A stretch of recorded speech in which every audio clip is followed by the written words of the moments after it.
Kocak komedian sekaligus caleg DPD Jawa Barat Alfiansyah Bustami Komeng atau yang biasa dikenal dengan Komeng di kertas suara DPD RI ternyata mengundang perhatian pemilih. Apa alasan Komeng memasang foto kocaknya? Apakah ini bagian dari strategi menarik perhatian pemilih? Kita langsung berbincang dengan Komeng melalui sambungan telepon siang hari ini. Selamat sore, Mas Komeng. Sore, Mbak. Uhuy. Mas Komeng, saat ini suara Anda dalam hitungan sementara unggul. Bisa diceritakan seperti apa? Apakah ini menjadi harapan yang terpenuhi menurut Anda? Saya tidak pernah berpikir harapan, Mbak. Yang saya pikir juara 1. Kalau harapan kan berarti juara keempat.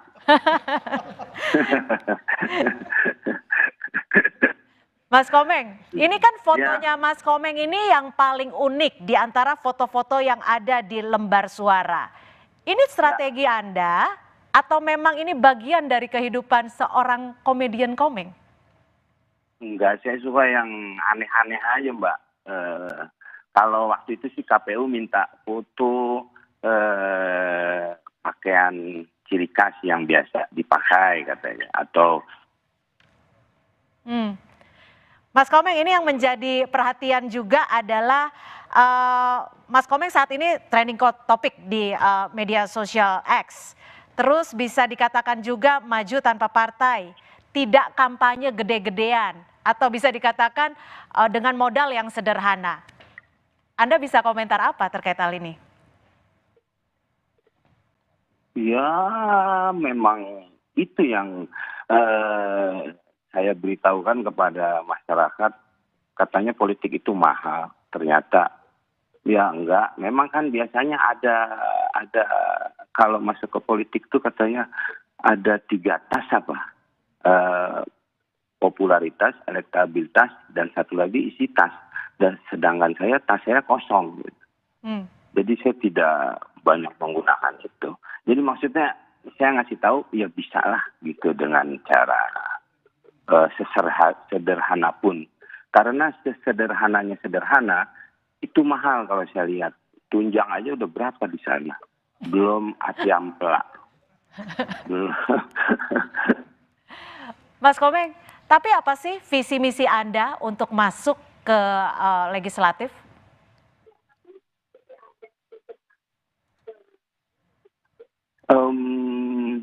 Saya pengen seperti Korea Selatan.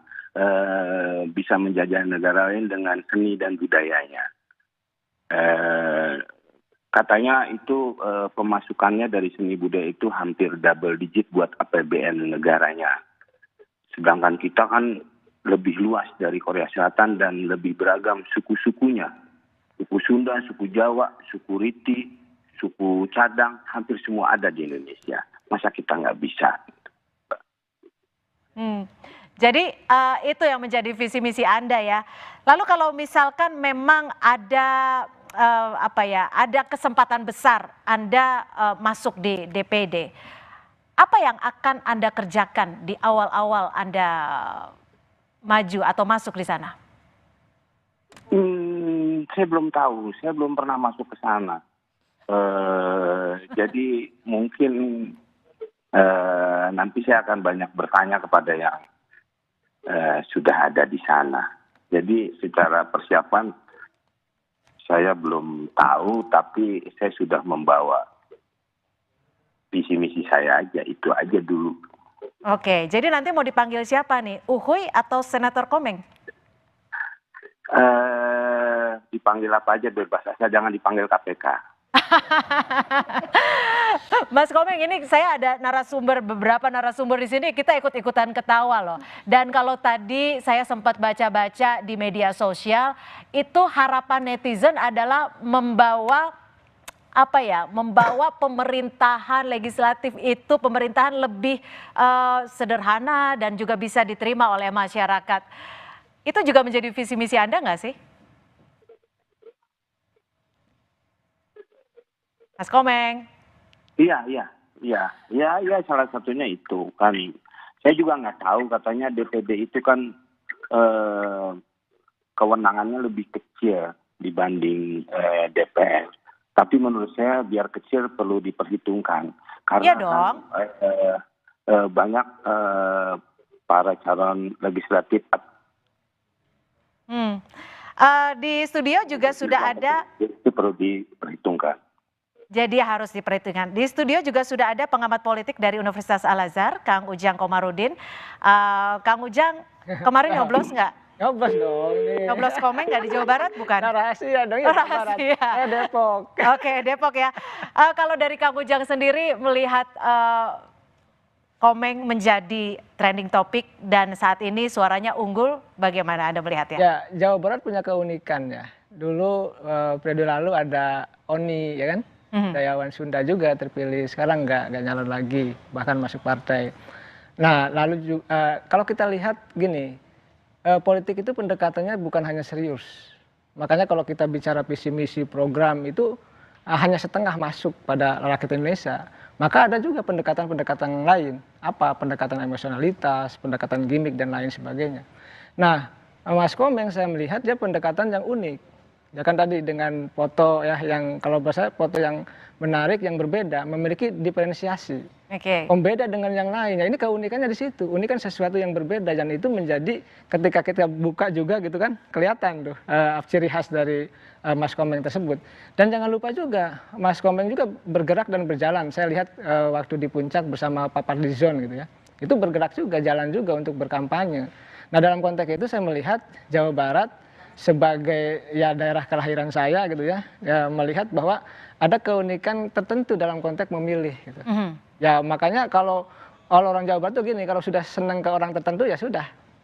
Ya di situ saja. Dan dalam konteks itu saya melihat ya kalau memang nanti Mas Komeng dilantik, kita ucapkan selamat bahwa ada tantangan baru. Ya. Bahwa tadi katanya Korea Selatan betul, saya banyak menguji skripsi mahasiswa gitu. Mengangkat soal value ya, budaya Hallyu ya dari Korea Selatan yang memang punya nilai dan membawa pendapatan yang luar biasa. Tetapi jangan lupa Korea Selatan juga punya teknologi yang hebat. Apa? Samsung. Bahkan presidennya mengatakan dulu itu 2004 kalau nggak salah, di sini di tempat ini akan didirikan sebuah pusat teknologi dunia. Dan itu dibuktikan dengan Samsungnya itu gitu loh.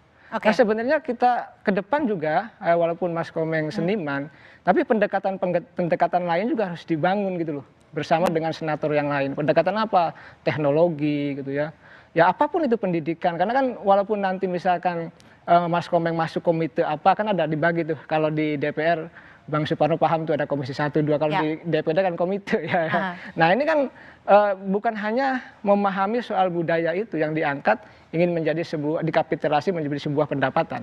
Tetapi membangun sebuah apa ya, iya kan gini, kita yang kurang dari negara kita yang besar ini, kenapa kita tidak punya Google misalnya? Oke. Negara sebesar ini gitu loh. Mestinya diciptakan ke depan apa hasil pemilu ini baik dalam konteks Pilpres, DPD maupun DPR-nya itu yang harus dibangun ke depan. Jadi harapannya mungkin yang menjadi visi misi seorang Komeng ini juga bisa direalisasikan ya. Terima kasih.